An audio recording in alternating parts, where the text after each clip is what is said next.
Uma boa noite a todos os irmãos. Sintam-se todos abraçados fraternalmente em nosso nome, bem como da espiritualidade que já nos assiste. Sempre contamos com o amparo e a proteção dos mentores espirituais desta casa, em especial nosso patrono espiritual Francisco Valdomiro Lores. Bom, trazemos um tema hoje para o nosso debate do momento espírita e do Evangelho segundo o Espiritismo, e uma questão do livro Vida Feliz e também uma questão do livro dos Espíritos. Nós temos paciência, né? Então nós vamos, sempre quando a gente passa por uma sequência de fatos turbulentos, ou quando acontecem muitas coisas que testam a nossa capacidade de resignação, dizemos assim: é preciso ter paciência de Jó. Já ouviram essa frase? A paciência de Jó? Mas o que é a paciência de Jó? A paciência de Jó, o texto, é um texto bíblico que nos fala, porque a expressão remonta a uma das mais antigas histórias narradas na Bíblia Sagrada.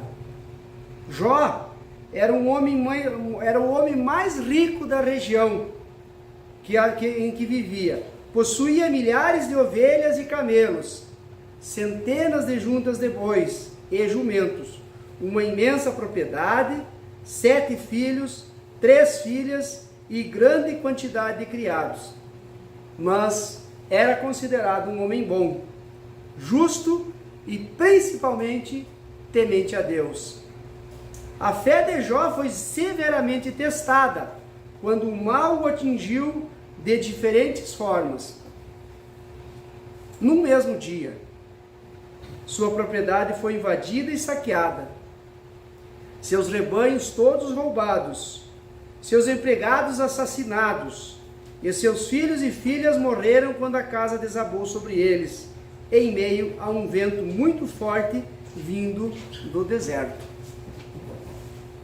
Jó se entristeceu profundamente, prostrou-se no chão e orou. Será que nós faríamos isso diante de tanta tempestade, de tanta turbulência? Mas Jó prostrou-se no chão e orou. Não se revoltou, reconheceu que tudo o que tinha havia sido dado por Deus e que o Senhor achara por bem tirar tudo dele. Dessa forma, afirmou sua fé e mostrou resignação à vontade do Pai. Para refletir, olha só, Jó demonstrou resignação à vontade do Pai. Entretanto, as problemáticas continuaram. Ele teve o corpo coberto de chagas. Era o quê? Na época, a temida lepra. Sua esposa, atormentada pela dor, disse que ele deveria amaldiçoar a Deus e morrer. Sozinho, contudo, Jó permaneceu firme em sua fé. A esposa revoltada o abandonou. Mais uma vez sozinho, isolado, Jó foi visitado por 3 amigos, que em vez de consolá-lo, tentaram convencê-lo de que Deus o estava castigando por seus muitos pecados. Jó, com a sua fé, discordou deles. Reafirmou ainda mais a sua fé na bondade e justiça divinas, e ainda orou ao Senhor para que não punisse os seus amigos. Olha só, os amigos foram lá para convencê-lo de que Deus estava castigando-os, e ele pediu a Deus que não castigasse os seus amigos. Por sua fé inabalável, por sua paciência em tudo suportar, após algum tempo, o Pai Celeste lhe permitiu a restituição da saúde. A gente sabe, né, que a lepra era uma doença incurável. E Jó, com a sua fé inabalável e sem jamais renegar a Deus, restabeleceu a sua saúde, curando-se da lepra. Depois, Jó conseguiu reaver e duplicados todos os seus bens. Tornou a se casar e teve 10 filhos, concluindo sua vida anos mais tarde em felicidade. Parece uma história de contos de fadas, né? De ficção científica, mas é uma história bíblica, né? Está lá na Bíblia, essa história no livro de Jó, tem um livro de Jó, né, na Bíblia, quem conhece, né? E quem sempre ouve aquele termo, né? Mas tem que ter uma paciência de Jó para aguentar tal pessoa, né? Só tendo paciência de Jó para aguentar o esposo, a esposa, né? O vizinho chato, o não sei quem, o patrão, o empregado, né? As pessoas dizem, só tendo paciência de Jó. Essa é a paciência de Jó, né? Com tudo o que aconteceu, ele teve paciência, resignação, aceitação dos desígnios de Deus, né? Sem jamais, em momento algum, renegar a Deus. Isso sendo, né, a pedido dos amigos, da esposa, né, que ele entendesse que Deus o estava castigando. Mas Jó, no seu entendimento e na sua fé inabalável, não, Deus não é justiceiro. E nós conhecendo, né, as histórias, principalmente do Antigo Testamento, né, tempo de Moisés, né, Moisés precisava controlar 600.000 pessoas. Então, qual era a maneira que Moisés tinha de controlar as pessoas? Quando acontecia as catástrofes, as tempestades, né, as pessoas mesmo diziam que era castigo de Deus, porque ali, naquele povo, tinha pessoas boas, mas tinha as pessoas muito más, né? Ocorriam crimes, né, das mais variadas, e aí cultuou-se uma cultura de que Deus que castigava, quando dava o raio, quando dava o trovão, quando dava as tempestades, as ventanias, mas era a forma como Moisés tinha de controlar a multidão, né? O estudo dos 10 mandamentos deixa bem claro isso. Mas Jó sabia que Deus não era justiceiro, que a justiça de Deus vai muito além do castigar. Jó sabia que tudo que ele tinha de bens, de coisas materiais, não era dele. Nós não temos nada de nosso aqui. Nem o nosso corpo não é nosso, porque do pó viemos, ao pó retornaremos, né? Então nós temos ao nosso espírito Deus empresta esse corpo para crescer espiritualmente, evoluir como ser, moralmente, espiritualmente. E por que não financeiramente? Desde que esse financeiramente, materialmente, seja, né, para o seu bem e também daqueles que o cercam, bem como para servir ao próximo.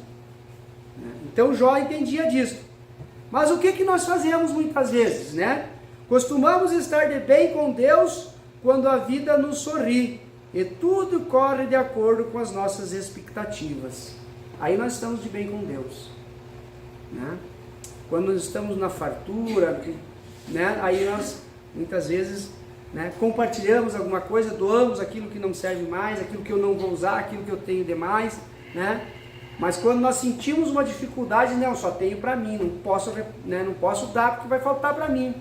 Só que a gente sabe que tudo que a gente dá, né, a gente recebe um dobro. Ontem até li uma história do Chico Xavier, a história dos chuchus, né, a cunhada dele, né, que Chico disse para ela que ela tinha que dar o chuchu que ela tinha ganhado, que ela ia receber em dobro. E ela foi recebendo em dobro, até que ela ganhou um saco de chuchu.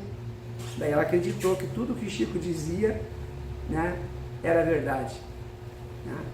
Quem quiser procurar lá, acho que está na minha página do Face, acho que eu compartilhei ontem lá essa história do Chico. Então, e Jó sabia disso, né, que Deus não estava ali para castigar. Mas nós, Basta um revés para nos desestruturarmos, erguermos os olhos e perguntamos: por que comigo, Senhor? Já fizeram essa pergunta? Alguém já fez? Não precisa responder, tá?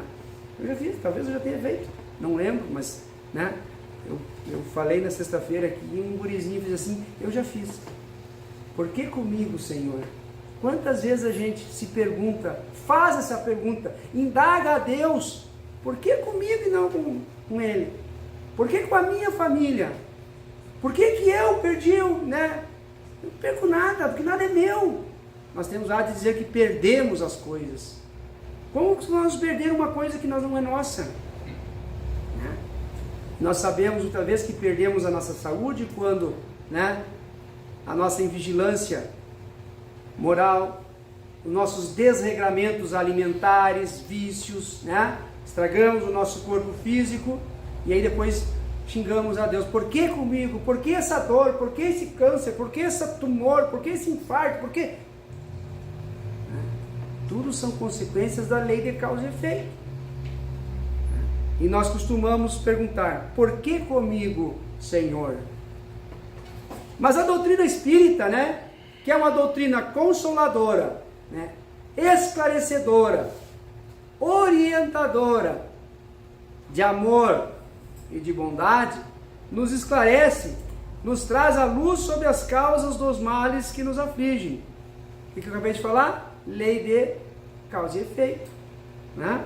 Muitas vezes são reações e ações nossas no passado que se refletem em nossa vida, né? E também então é aquela história assim, ó, nós não sabemos o que fizemos no passado, a quem prejudicamos no passado, porque estamos com um filho complicado, com uma esposa, com um esposo, com uma família complicada, porque talvez essa mesma família nós destruímos no passado, nós não respeitamos, nós abandonamos e hoje somos abandonados.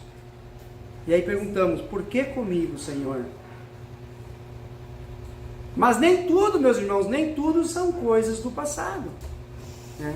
No Evangelho segundo o Espiritismo tem um capítulo que fala das aflições, né? Tormentos voluntários. Nós temos nossos tormentos involuntários, quando nós nos tornamos, né, vítimas de alguém, ou nos vitimamos, ou nos não perdoamos, guardamos mágoa, rancor, ou nos apegamos demais às coisas materiais, né? O materialismo acaba destruindo o nosso ser espiritual, nosso ser, né, moral, e aí nos esquecemos, né, que os nossos tormentos muitas vezes são causados por nós mesmos. Outras vezes são consequências das más escolhas que fizemos nesta vida mesmo, acreditando que passariam em branco. Não caiu uma folha de uma árvore sem que Deus perceba. Nada do que nós fizermos, nada passa despercebido a Deus, né? O nosso Pai criou o mundo, né? Que há muitas moradas na casa do Pai. É o Big Brother. Deus está lá olhando tudo, né?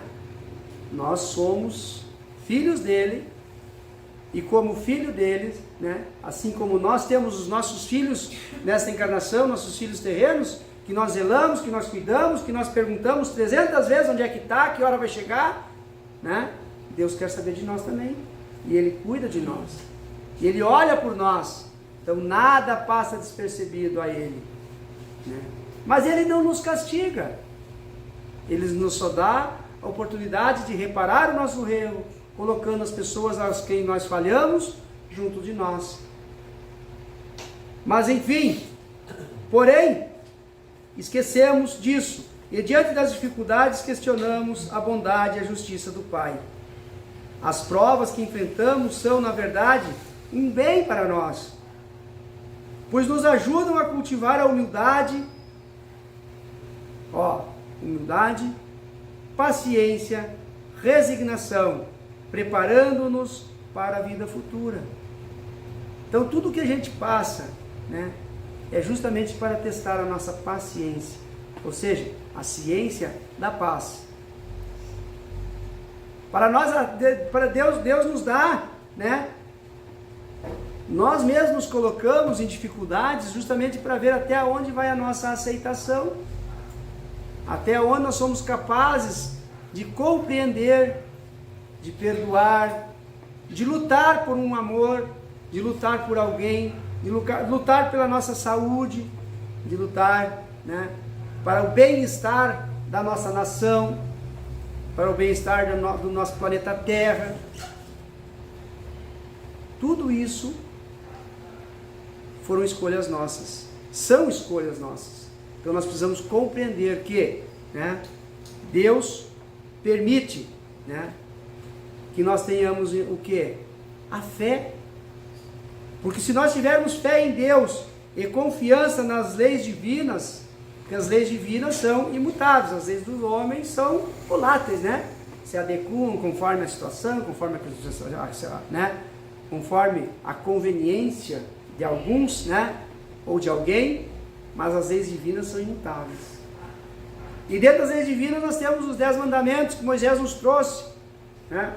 Temos aquelas frases, jargões dos sábios ainda da antiguidade, conhece a ti mesmo, né? De Jesus, que veio, né, nos mostrar como cumprir a lei dos 10 mandamentos, amar a Deus sobre todas as coisas e o próximo como a ti mesmo, né? Então essas frases, esses jargões que a gente conhece, né, são para nos alertar, para nós termos essa fé em Deus, encaremos o sofrimento como um resgate, um pagamento de dívidas contraídas anteriormente, né? Então, se nós sofremos, não vamos nos colocar, né, no lugar de vítimas. Muitas vezes, na grande maioria das vezes, nós não somos vítimas. Os nossos trabalhos de desobsessão, muitas vezes nós recebemos ali um espírito obsessor que está, né, atormentando, obsediando uma família ou alguém, e a gente, pela bondade divina, os benfeitores espirituais mostram lá atrás uma história que era o inverso da atual. Então aquele que perturba, aquele que hoje, né, está a atrapalhar a vida de alguém, ele era o causador disso tudo, ele já foi o causador disso também. E a doutrina do Espírito nos mostra, então, a gente mostra para esse Espírito, né, a luz do Evangelho, a luz dos ensinamentos de Cristo. O primeiro passo é o arrependimento. Na verdade, o primeiro passo é reconhecer o erro, arrepender-se, pedir perdão e, na consequência, pedir a Deus a oportunidade de reparação. Não é pagação, é reparação, né? Ah, estou aqui para pagar. Não, você está aqui para reparar os teus erros, né? Porque muitas vezes nós pagamos, né, uma dívida e esquecemos que pagamos, a pessoa recebeu e pronto. Mas quando nós reparamos um erro nosso com um ato de amor, essa pessoa vai nos ser grata pelo resto da vida, ou até pela eternidade, ou por muitas reencarnações. Então, a diferença do pagar e do reparar os nossos erros está aí, meus irmãos, né?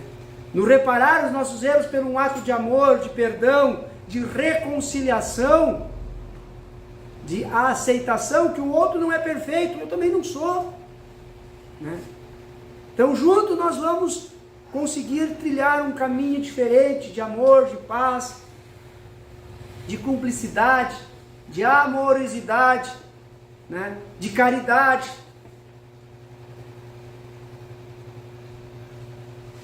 E aí desfaça aquele elo que liga o sofrimento de ambas as partes. Então, ter fé é guardar no coração a luminosidade, a luminosa certeza em Deus. Ter fé é ter, né, é guardar no coração a luminosa certeza em Deus. Quem é que fez isso na história? Paciência de Jó. Jó tinha essa fé no coração dele, né? Ele tinha essa luz de Deus no seu coração. E nós, meus irmãos, como filhos dele, temos dentro de nós a centelha divina. Todos nós, todo ser humano encarnado e desencarnado, né, leva dentro de si a centelha divina. Ah, mas o criminoso, o bandido, isso aqui também tem. Todos os filhos de Deus têm dentro dele a centelha divina. O mais terrível dos obsessores, né?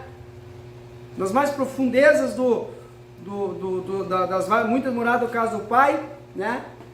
Por que ele esteja, ele tem dentro dele a centelha divina, porque ele é filho de Deus. E como filho de Deus tem a luminosa, a luz do Pai.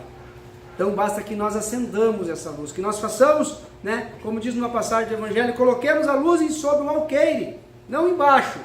Que a nossa luz possa brilhar, que nós possamos ser essa luz de Deus para os outros.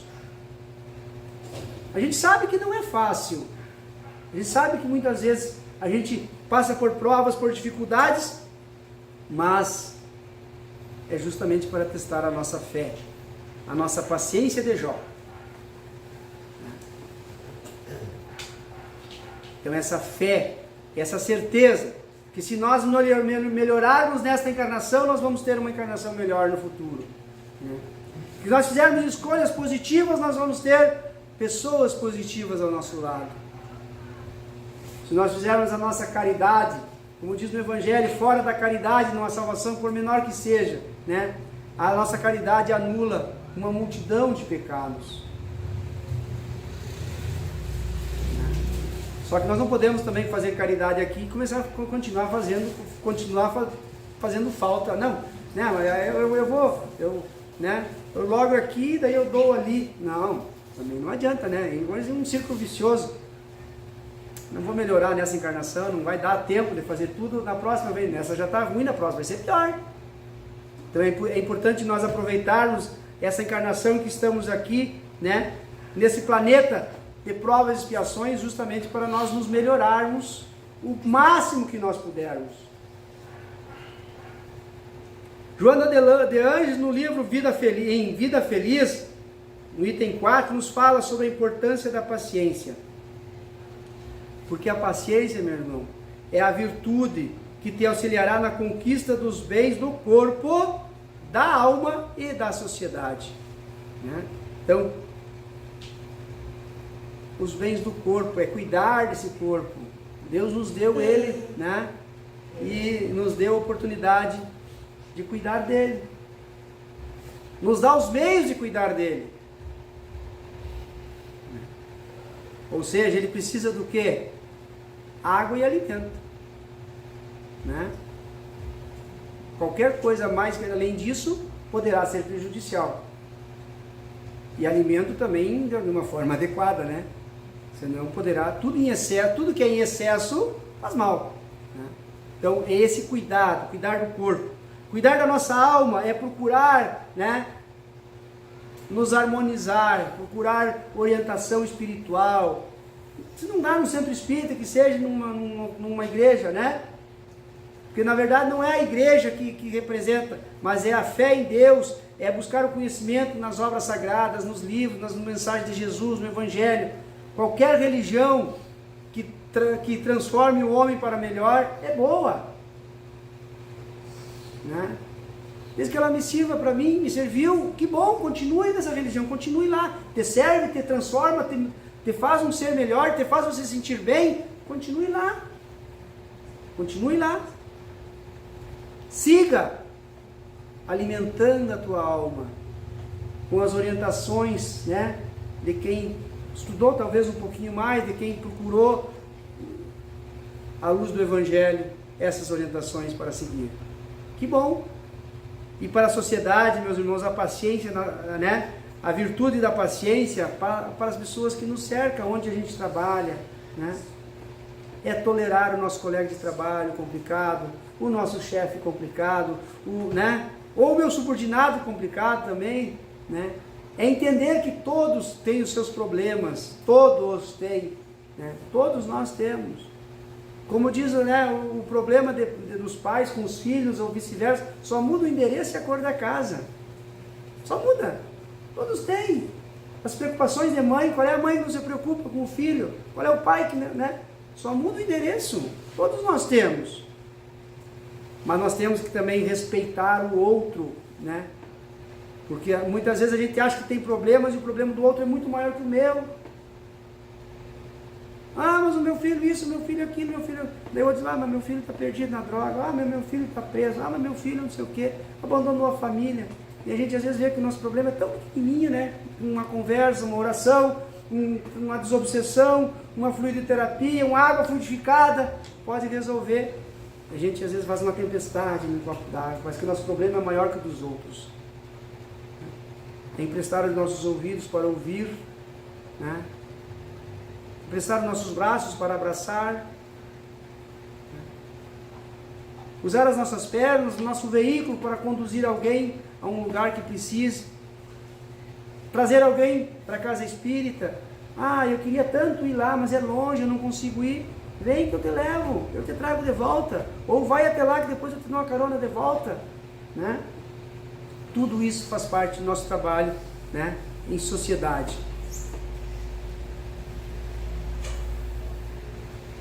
Então, meus irmãos, ela ensina a técnica de como se deve aguardar quando não se pode ter imediatamente o que se deseja. Jamais se irrites, a paciência te auxiliará a tudo vencer. Às vezes a gente pede as coisas para Deus e Deus não nos dá na hora, né? Tem uma história de um livro, né? A mulher pediu uma flor, Deus deu um cactus para ela, né? E ela não gostou, achou, né, uma humilhação Deus dar um cactus para ela. Só que logo em seguida aquele cactus deu uma flor. Quem conhece flor de cactus sabe, né? Linda. Deus deu aquela flor linda para ela. Ela pediu uma fruta, Deus lhe deu uma semente. Como é que eu comi a semente? Ela largou num vaso qualquer lá, nasceu uma linda planta e logo em seguida estava dando as frutas que ela pedia. É essa paciência que Deus quer de nós. Ele não vai nos dar o que nós queremos agora, imediatamente. É nós termos fé que aquilo que Deus nos dá é o necessário para o momento. É dessa fé que nós falamos, é dessa confiança nele que o texto fala. Então tenhamos a fé, meus irmãos. Aquela fé que remove montanhas, aquela fé do tamanho de um grão de mostarda, mas que seja viva, que seja verdadeira.